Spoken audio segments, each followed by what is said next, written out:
Hi there, this is Prague Talk, a podcast from Radio Prague International. I'm Ian Willoughby.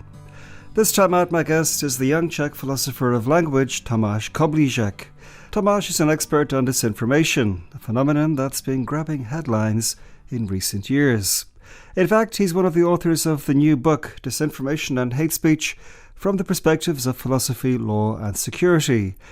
And that's why I wanted to speak to Tomáš Koblížek about many aspects of this malignant phenomenon for this edition of Prague Talk. The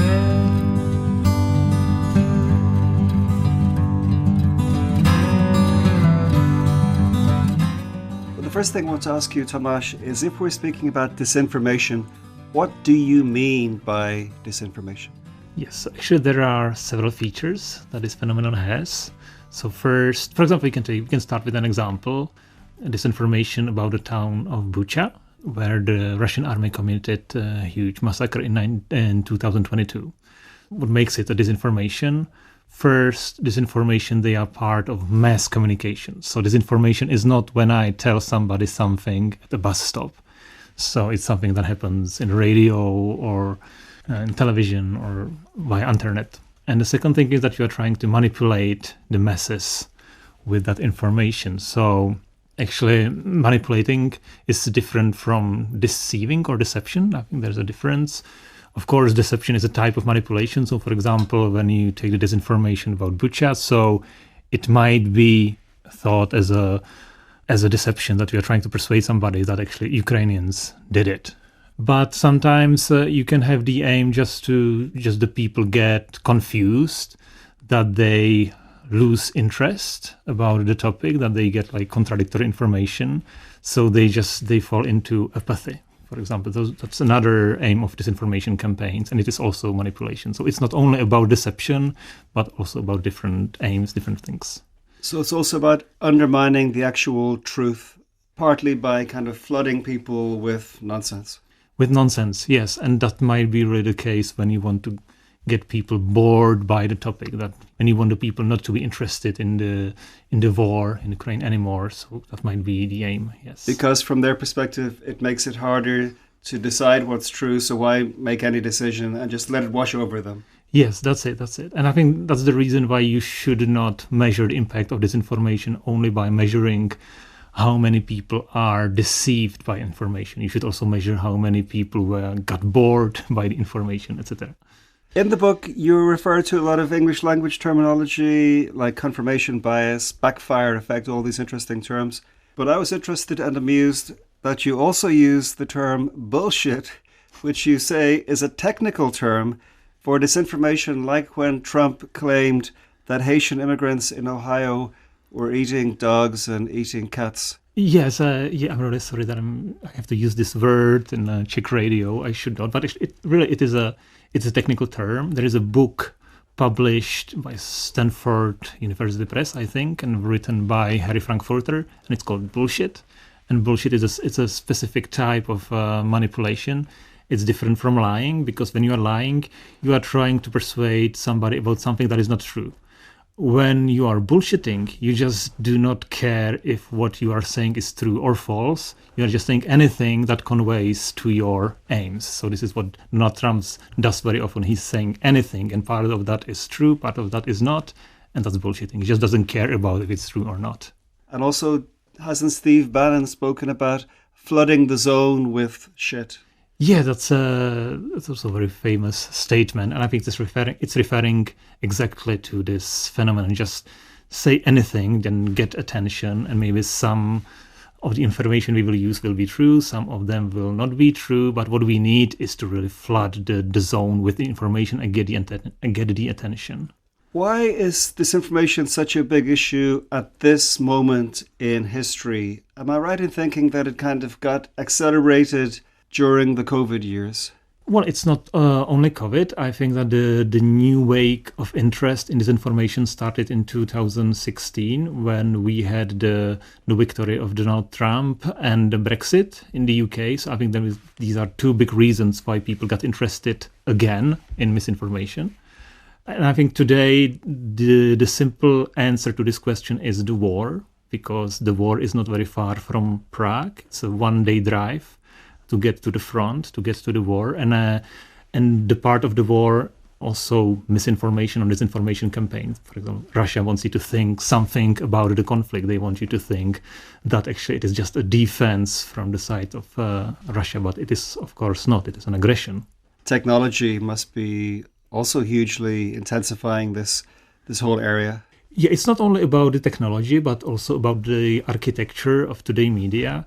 The traditional media, they have editors, they have some standards, but on social media, you don't have any editors, you don't have any standards. We are trying to push Facebook and X to some standards, but they resist. So actually now it's very easy to spread disinformation or hate speech in the social media. That's the fact. In this country, what are the most common types of disinformation, or what's the most common substance of disinformation?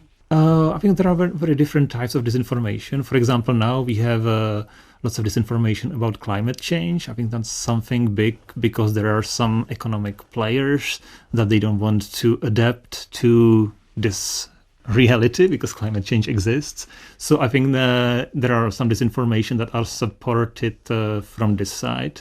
But of course, there are lots of disinformation about the war. And one thing that really interests me, because I'm also interested in hate speech, and that is disinformation about the minorities, about the LGBT people or Roma people, which make the life of these people really, really difficult. About disinformation about climate change, for example, is that being produced in Czechia? Are there Czech players, do you think, who are spreading this stuff? Yeah, I think it is a sort of cooperation because, as we know, there are really powerful players in the US that spread disinformation about climate change. And we could say that partly these disinformation are taken from the US. They are just translated into the Czech context. But of course, there are some disinformation that were made here, Czech-made, handmade disinformation. And so I think it's a type of mix. There are some like classical anti-climate narratives that are just used, but some of them are invented here. And presumably it's similar when it comes to Ukraine. A lot of it comes from Russia. Other stuff is home produced. Yes, and I think there are lots of disinformation about climate change that come from Russia because, as we know, Russia is not very happy about the Green Deal that would make us more free regarding dependence on energy coming from Russia or the gas coming from Russia. So they just are trying to attack Green Deal or bomb this issue. So there are also disinformation about climate change coming from Russian Federation. That's also true. Are the people who are spreading this information in Czechia usually conscious that they are doing it, or are those who are conscious in a minority? Okay, so when you talk about disinformation, so you are actually saying that somebody is intentionally misleading someone else. But of course, there are some people who believe the disinformation. And at this moment, we say that it is misinformation, that these people are misinformed. So, of course, there are lots of people who know that what they are saying is not true or is a manipulation, but they have like special interests that make them to do that. And there are, of course, lots of people who believe this disinformation, and I would not call them disinformers, but rather misinformers, because they don't have the intention to mislead somebody. They really believe all the myths about migration or climate change or LGBT people, and they just spread it as a truth. You're not a psychologist, but still, I'm curious, what makes people believe the really far-out stuff? Like, for example, that there's a cabal of senior Democrats running a pedophile ring from a pizzeria in Washington. That's so crazy. What do you think is happening in people's minds when they believe this? And it's a lot of people. Yeah, this is a really good question, and this is a really interesting topic. And I think there are several answers to this. But I think the first thing you have to do is to make a distinction between believing a crazy conspiracy theory and just saying it. Because some people, for example, the flat earthers, I think you call them flat earthers in English. As we know from the research, some of these people, they actually do not believe that the earth is flat. And then they are just saying it, and it is just to express, let's just say, to express certain distrust towards science. It's just a way how to say, I don't believe the scientists, so this is just a sort of provocation, I'm saying this, But some of these people, they really believe it, and Yeah, that's really a question why this is just they are so deeply distrusting about science that they might believe that nothing that we get from science is true, and they just receive this information as truth. And the people who know it's not true, but they still say the earth is flat, is that a form of trolling when they say that? That might be a form of trolling, but it might be also a form of business. We already know that some of the big influencers on YouTube, for example, who talked a lot about the earth as flat, they just knew that this would catch the attention, and they really got lots of money from this. They had documentaries about flat earth. They didn't believe it, but it had so many views that they got lots of money from that. So that might be also a reason why some people say that. It's a business model. And say again, in the case of the claim that there's a pedophile ring of senior Democrats based in a pizzeria in Washington, the people who believe that, if somehow it were proven to them that this was a load of nonsense, do you think at least some of them just wouldn't care and wouldn't take a different point of view if they somehow were given evidence that it was nonsense, that they would still be happy to believe it because they hate the Democrats, for example?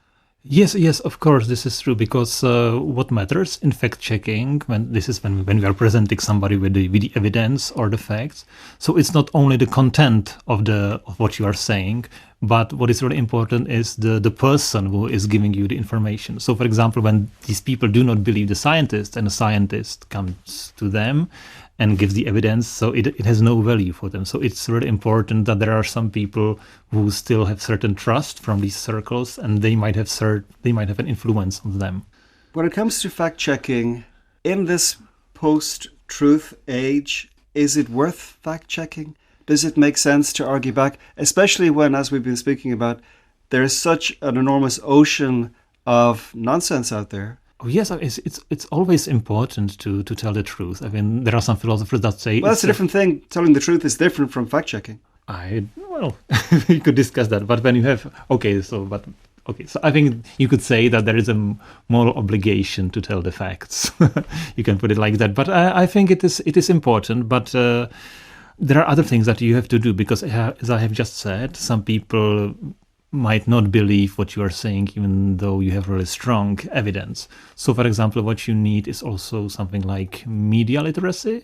It sounds like a cliche in the words, but in the reality, it's not a cliche at all, because there are lots of schools, like elementary schools in the Czech Republic, who do not have programs of media literacy. And we know from the research that already kids around 9 or 10 years of age, they become target of disinformation campaigns. So we should start with that really, really early. Just, you can see something on the Instagram or on the Facebook, and the kids should be ready, I think. What kind of stuff is being targeted at 10-year-olds? Oh, so it might be something about the minorities. There are really some anti-LGBT propaganda that is spread really for that youngsters can get in contact in very low age. Because, there are some, I don't call them conservative circles. I think there are like pseudo-conservative circles that are really upset about this gender agenda or some equality regarding gender. So they are starting to spread misinformation about this topic already for kids that are of a young age. But you're saying that media literacy education does work? Oh yeah, it's the basis, I think, because you really need kids that know that they should verify the information. For us, when you say you should verify the information, it sounds like, again, like a cliche. But when you are 8 or 9 years old, you might not know that. What about for everybody else, older people? Is there any way you can teach an old dog, so to speak, new tricks when it comes to being more skeptical or more thoughtful about what they're consuming? Yeah, I think it's really important to have a dialogue with anybody. And there's one thing about this, when you talk about disinformation, very often people think that it's something in your head. But for somebody, it is a lifestyle. There are people, maybe not only older people, they spend their time watching the disinformation news on disinformation websites, because they are socially isolated, etc. So One thing that you might do is not to persuade them about this information, but just to get them out of this kind of life. Just take them to the cinema, for example, etc. I'll have to take some of my weird neighbors to the cinema. Well, I'm exaggerating. You have to do lots of things, but I'm just trying to say that this is also a lifestyle. This information is also a lifestyle. What about regulation? Is regulation in this country, for example, sufficient at present? We already have, for example, hate speech laws. I know hate speech is one of your areas of expertise. And I guess the state does take some measures against this information, for example, banning a number of Russian propaganda websites after the full-scale invasion of Ukraine. Are the authorities doing enough, do you feel?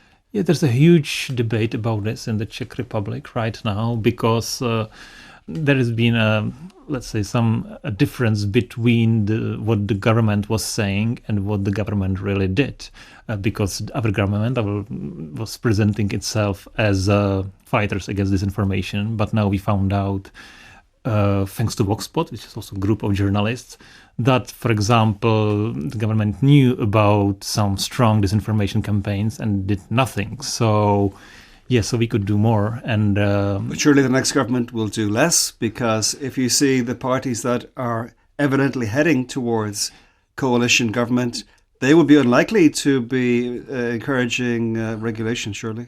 Well, we will see. If we people who are working in this domain, we should persuade also the next government or the politicians, any politician from the next government, that it is an important topic, because actually it doesn't depend if you are right wing or left wing. You want to have a good information, so you should you should care about the information environment, because it might also affect your decisions. One can easily imagine that the situation with disinformation could only intensify in future.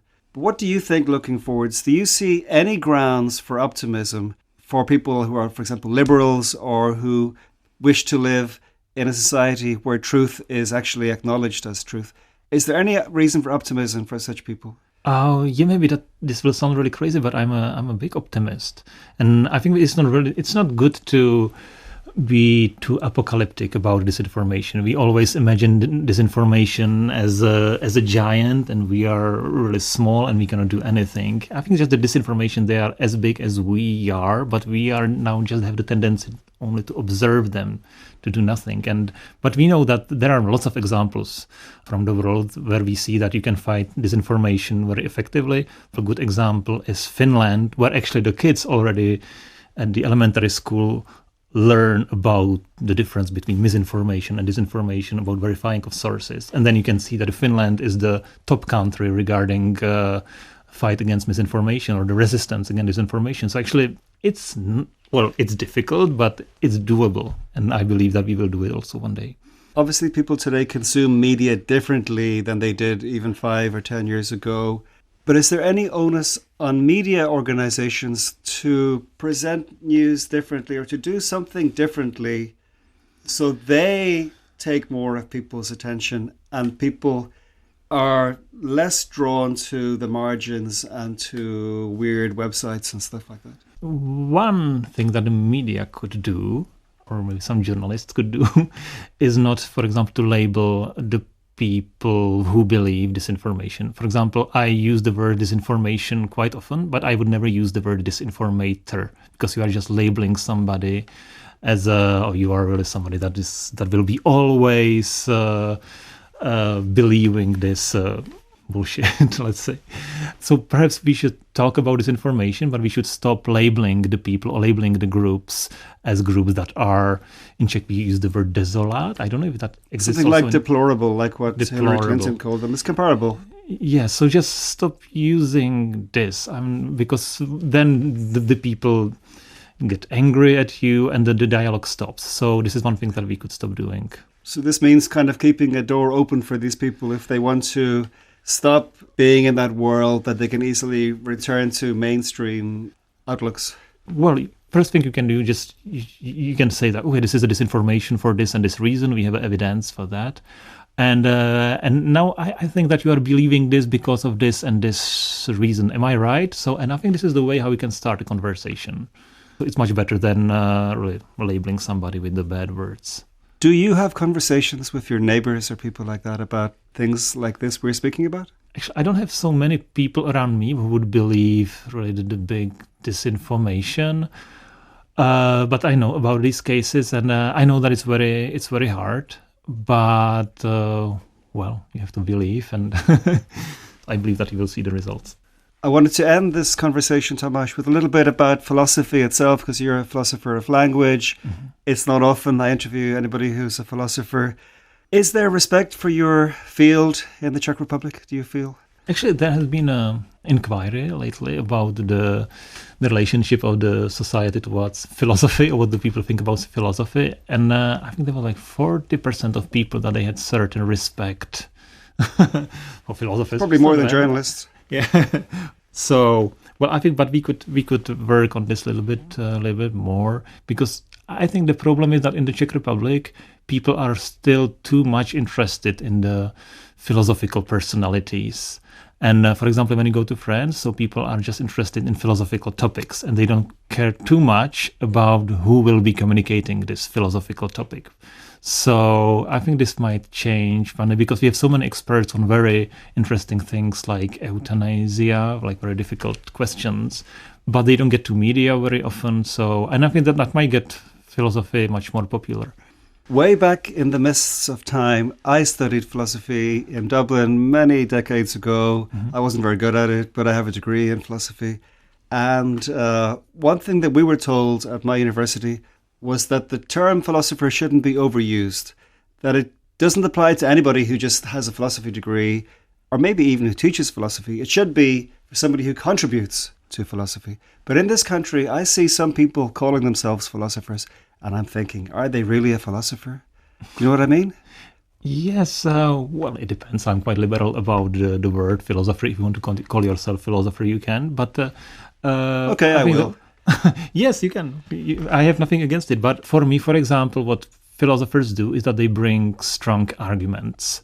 And what makes you a good philosopher is that you bring a strong argument about something, for example, freedom of speech, or lying, how to define lying, if you bring some interesting definition and you persuade the others with your arguments. So you are really good philosophers, because these are really difficult topics. So many people have written about them. So if you bring something new and if you bring some arguments, well, that will be good. Was Václav Havel a philosopher? Because he's always described as a philosopher. I don't know if he was a philosopher. You know, there's one thing about Václav Havel, because some people say, this, it's just a funny sentence, that he was not really a philosopher, that he was not a professional philosopher. But you know that he, for example, he wrote the Power of the Powerless, which I think is one of the most cited philosophical work in the history of the Czech philosophy. One of the most, maybe I'm exaggerating. So, or on contemporary philosophers. So how many contemporary philosophers have a book like this, cited at this amount? So actually he has this achievement, and of course he had very interesting philosophical arguments about propaganda, thoughts that belong to the political philosophy. So to me he was a really good philosopher, interesting philosopher. And my final question, Tomáš, for you, who is the greatest or the most significant Czech philosopher? It's not Václav Havel. Oh, I don't do these rankings. Sorry, but there are some interesting personalities that I admire. For example, one of my teachers, who is not very well known to the public, I think his name is Pavel Kouba, but in 1990s he wrote a book on Nietzsche that was really not influential only here, but it was also translated to German and Spanish.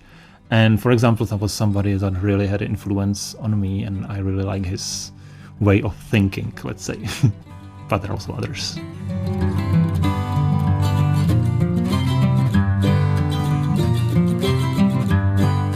Tomáš Koblížek is from the Institute of Philosophy of the Czech Academy of Sciences, and also the project Ask the Scientist. And many thanks indeed to him for speaking to me for this edition of Prague Talk, a podcast from Radio Prague International. If you're a first-time listener and enjoyed my chat with Tomáš, why not look up some of the scores of earlier conversations in the series and subscribe wherever you get podcasts. But for now, that's all from me, Ian Willoughby. Thank you so much indeed for listening to Prague Talk, and talk to you again very soon.